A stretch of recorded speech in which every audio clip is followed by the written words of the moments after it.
अस्सलाम वालेकुम। सुबह से मैं एक बात सुनने को मुझे मिल रही है कि मेरी सुलह हो गई है उन लोगों के साथ, और कह रहे हैं कि मैं पाकिस्तान छोड़ के दुबई शिफ्ट हो गई हूँ। ऐसी बिल्कुल भी बात नहीं है। मैं इस टाइम लाहौर में ही हूँ और मैं DIG पंजाब को रिक्वेस्ट करती हूँ कि वो मुझसे मिलें।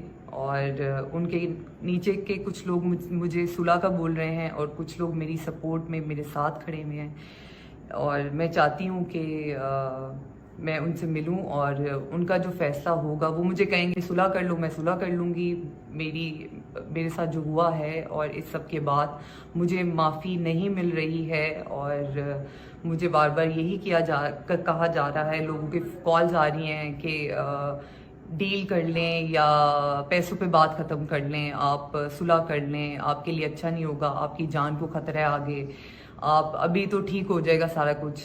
लेकिन मेरे साथ मेरी बहन भी है और हम दोनों की जान को बहुत ज़्यादा ख़तरा है। साल बाद नहीं, 2 साल बाद नहीं, वो लोग कुछ करा देंगे, कोई केस में डाल देंगे। कुछ लोग कह रहे हैं कि आपको मरवा देंगे, लेकिन देखिए मर तो मैं वैसे ही गई हूँ, क्योंकि जो उन्होंने मेरे साथ किया है मुझे पूरी दुनिया में बदनाम कर दिया है। ठीक है, मैं तो मरने के मुकाम में थी जो वो करके गए थे।